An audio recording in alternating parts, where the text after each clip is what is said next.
할렐루야. 오늘은 11월 1일 월요일입니다. 오늘 우리에게 주신 하나님 말씀은 사사기 1장 1절과 2절의 말씀입니다.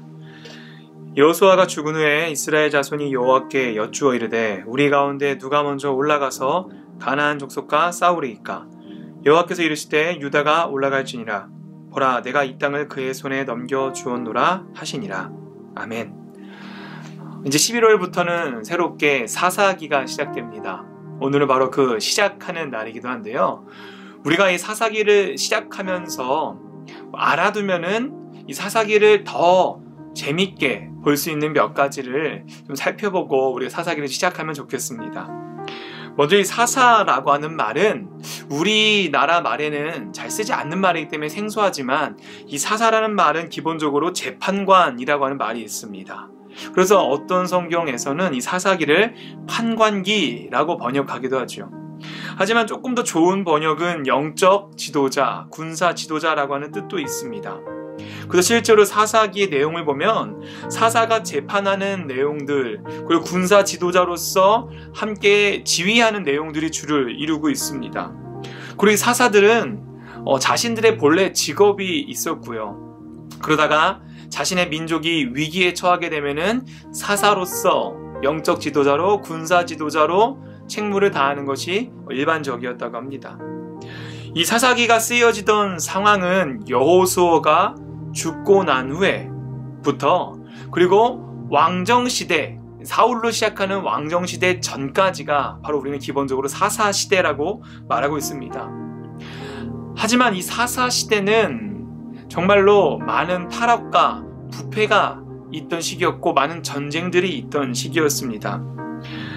이때는 가나안 땅을 중심으로 한 고대 문명의 격변기를 겪고 있었다고 합니다.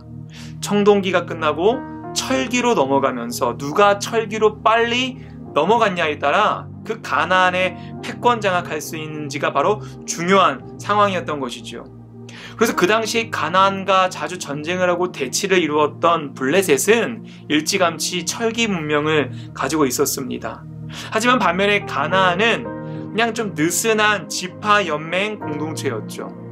그들에게 또한 왕이 없었기 때문입니다. 장점도 있었지만 외적이 쳐들어왔을 때 그들을 통솔할 수 있는 정치 행정 조직이 없었고 별다른 군사 조직이 없었기 때문에 이런 외부 세력의 침입에 대해서 많은 허점들이 있던 것도 사실이었습니다. 여러분, 이 사사기를 기록한 목적은 여호수아 사후에 이스라엘이 얼마나 하나님 말씀에 불순종하면서 그들이 실패했는가를 보여주고 있습니다. 하지만 그 와중에도 하나님은 그 이스라엘을 포기하지 않으십니다. 그래서 아마 이 사사기의 전반적인 주제를 한 문장으로 요약할 수 있다면 실패하는 이스라엘, 포기치 않으시는 하나님이라고도 요약할 수 있을 것입니다. 사사시대에는 그들에게는 왕이 없었지만 각자 스스로를 왕으로 생각하며 자기 멋대로, 자기 뜻대로 살아가고 있었습니다. 표면적으로 왕이 없었다고 하지만 그들에겐 왕이 있었지요. 바로 하나님이었습니다. 그들에게 하나님이라고 하는 전지전능한 능력 많은 왕이 있었음에도 그들에게 자신은 왕이 없다면서 왕을 달라고 불평하는 등 자기의 소견이 옳은 대로 자신의 뜻대로 행했던 시기가 바로 사사시대였던 것입니다. 이 사사기를 전체적으로 아우르는 화두가 있다면 바로 누가 진짜 사사인가 라고 하는 질문입니다. 사사기에는 12명의 사사가 등장합니다. 6명의 대사사, 6명의 소사사가 등장합니다. 하지만 그 사사들이 리더로서 역할을 하고 있지만 진정한 사사 되시는 분은 바로 또 하나님이셨다는 것, 그리고 그 인간 사사들 또한 타락의 길을 면하지 못했다는 것을 우린 사사기를 통해 안타깝게 볼 수 있습니다. 특히 이 사사기 초반 서론을 보면 이 이스라엘에는 초 3세대에 걸쳐진 이스라엘 백성들이 나옵니다. 1세대 백성들은 2장에 나오는데요. 여호수아를 통해서 하나님이 하신 일을 본 세대였습니다. 그래서 그들에겐 하나님을 향한 믿음이 있었어요. 이 세대는 어떨까요? 2장 중반부터 나오는데 그들의 특징은 하나님이 하신 일을 보지 못했어요.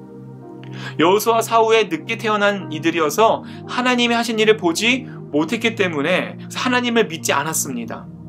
3세대는 어떨까요? 2장 16절부터 나오는 그 3세대들은 사사들을 통해서 하나님이 하신 일을 본 세대들입니다. 그런데 중요한 것은 사사들을 통해 하나님이 하신 일을 보았음에도 불구하고 그들은 하나님을 믿지 않았습니다. 이건 무슨 뜻일까요? 이 사사 시대에 흐르는 이스라엘 백성이 세대가 걸쳐 지나가면서 점점 하나님의 일을 보고 믿었던 세대, 하나님의 일을 보지 못해서 못 믿은 세대, 하나님의 일을 보았으나 믿지 않는 세대, 이렇게 점점 타락해가고 쇠락해가는 이스라엘 백성의 모습들을 볼 수 있다는 것입니다.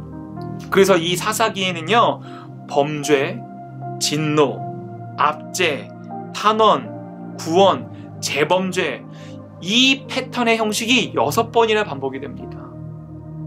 여러분, 때로는 이 사사기를 읽어나가시면서 좀 답답할 수도 있습니다. 아니, 왜 이렇게 말을 안 듣는 거야?